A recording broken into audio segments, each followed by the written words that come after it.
il y a des dates qui passent inaperçues. Des jours qui glissent dans l'oubli, noyés dans le calendrier. Et puis, il y a le 26 octobre. Une date qui, pour le monde du football, et surtout pour l'Espagne, semble porter une énergie différente. Une aura presque mystique. Ce jour-là, en 2025, le Real Madrid et le FC Barcelone s'affronteront encore dans un classico, ce choc des titans qui transcende le sport. Mais ce n'est pas juste un match de plus. Non, non, non. Le 26 octobre, c'est un rendez-vous avec l'histoire, une page qui s'écrit dans le sang, la sueur et la passion des supporters.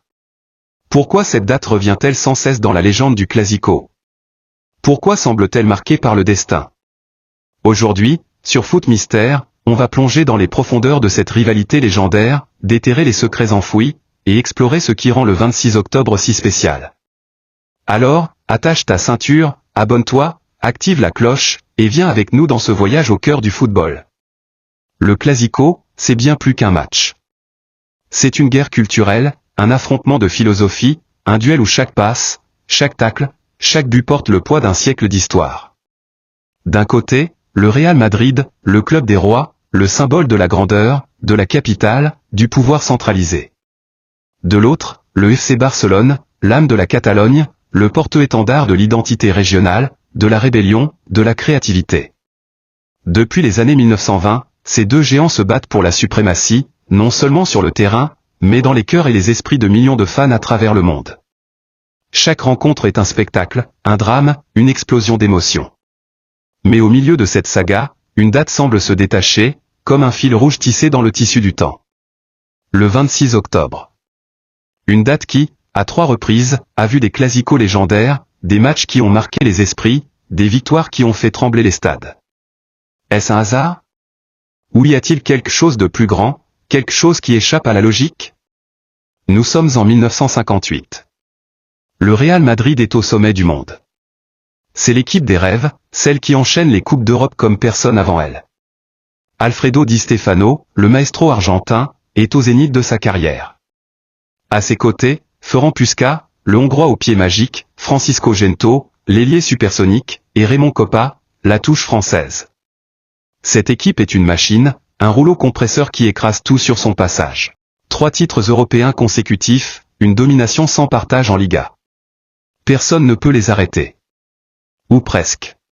Car ce 26 octobre 1958, au Camp Nou, le FC Barcelone va écrire une page d'histoire. Sous la direction d'Elenio Herrera, le sorcier argentin, le Barça est une équipe en mission. Et ce jour-là, ils vont donner une leçon au Real. Il y a Evaristo de Macedo, l'attaquant brésilien, qui va devenir le héros du jour. À la 15e minute, il ouvre le score d'une frappe imparable. Mais Evaristo n'a pas fini. Il plante un 2e but, puis un 3e, un triplé qui fait trembler les gradins. Luis Tejada, un autre blaugrana, ajoute un 4e but pour sceller l'humiliation. 4-0, le score est sans appel. Le Real Madrid, invincible, est à terre, humilié devant 90 000 spectateurs en furie. Ce 26 octobre 1958, le Barça envoie un message clair, même les géants tombent. Et cette date, ce 26 octobre, commence à prendre une place particulière dans l'histoire. Avançons dans le temps. Oublions les images en noir et blanc, les maillots en coton, les stades enfumés. Nous sommes maintenant le 26 octobre 2013, au Camp Nou. Le Classico est toujours l'événement sportif de l'année, et cette fois, il oppose un Real Madrid galvanisé par Cristiano Ronaldo et un FC Barcelone qui mise sur une nouvelle étoile, Neymar, fraîchement arrivé du Brésil. Ce soir-là, l'atmosphère est électrique. 98 000 spectateurs remplissent les gradins, les tifos blaugrana illuminent les tribunes, et le monde entier a les yeux rivés sur ce match. Mais encore une fois, le 26 octobre va sourire à Barcelone. Dès le début, le Barça impose son rythme. À la 19e minute, Neymar, ce gamin de 21 ans, prend la balle, fixe la défense, et envoie une frappe croisée qui trompe Diego Lopez. 1-0, le Camp Nou est en éruption. Puis, à la 78e minute, un moment de magie pure. Alexis Sanchez, entré en jeu, reçoit une passe en profondeur, voit le gardien avancer, et tente l'impossible, un lob parfait, presque irréel, qui flotte dans l'air avant de retomber dans les filets. 2-0, les supporters madrilènes sont muets, ceux du Barça dansent. Dans les arrêts de jeu, Ressé réduit l'écart pour Madrid, mais c'est trop tard. 2-1, victoire Blaugrana. Encore un 26 octobre, encore un triomphe du Barça. À ce stade, on commence à se poser des questions. 2 Clasico, 2 victoires, même date. Coïncidence? Peut-être. Mais il y a un autre match à examiner. On arrive maintenant à une date plus proche, une qui est encore fraîche dans les mémoires. Le 26 octobre 2024. Santiago Bernabéu, le temple du Real Madrid. Les Merengues sont invaincus depuis 42 matchs en Liga. Une forteresse imprenable. Mais le FC Barcelone, dirigé par Hansi Flick, a d'autres idées. Ce soir-là, le Barça va frapper un grand coup, un coup qui résonne encore dans les rues de Madrid et de Barcelone. Robert Lewandowski, l'attaquant polonais, est en feu. Il marque un doublé, 2 buts d'une précision chirurgicale. Et puis, il y a Lamine Yamal, le prodige de 17 ans, qui entre dans l'histoire en devenant le plus jeune buteur d'un Clasico. Rafinha, avec sa vitesse et sa malice, ajoute un 3e but. 4-0, une déroute totale. Les supporters madrilènes quittent le stade, tête baissée, tandis que les Blaugrana célèbrent comme si le monde leur appartenait. Le 26 octobre, encore une fois, a choisi son camp. Et maintenant, nous voilà à l'aube d'un nouveau chapitre. Le 26 octobre 2025. Santiago Bernabéu, encore.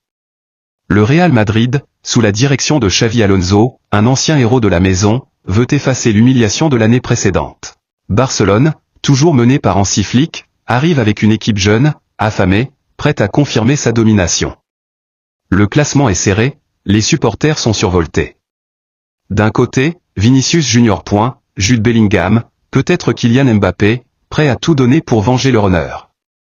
De l'autre, Yamal, Pedri, une nouvelle génération qui veut écrire sa propre légende. Ce Clasico, ce n'est pas juste un match. C'est une revanche, un défi, une chance de briser ou de confirmer ce qui ressemble de plus en plus à une malédiction. Le 26 octobre va-t-il encore sourire au Barça? Ou Madrid va-t-il enfin renverser la tendance? Mais avant de spéculer, prenons un moment pour réfléchir. 3 Clasico, 3 victoires du Barça, tous joués un 26 octobre.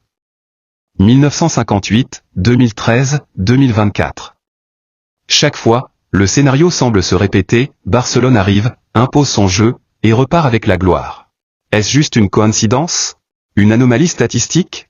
Ou y a-t-il quelque chose de plus profond, une sorte de lien invisible qui unit ces matchs? Certains supporters, les plus superstitieux, parlent d'une malédiction. D'autres, plus rationnels, diront que ce n'est qu'un hasard, que le football ne suit pas des schémas mystiques. Mais avouons-le, dans le football, les histoires ont du poids. Les légendes se construisent sur des moments, des dates, des détails qui capturent l'imagination. Et le 26 octobre, qu'on le veuille ou non, est en train de devenir une de ces histoires. Alors, qu'en penses-tu? Est-ce que le 26 octobre est une date maudite pour le Real Madrid? Ou est-ce que 2025 sera l'année où ils briseront ce cycle? On veut ton avis. Laisse un commentaire, dis-nous, Madrid va-t-il laver l'affront de 2024, ou Barcelone va-t-il encore régner en maître? Et si tu veux plonger encore plus loin dans les mystères du football, abonne-toi à Foot Mystère, active la cloche, et rejoins notre communauté. Parce qu'ici, chaque match a une histoire, chaque date a un secret, et chaque clasico est une bataille pour l'éternité. On se retrouve très bientôt pour une nouvelle plongée dans l'inconnu du foot.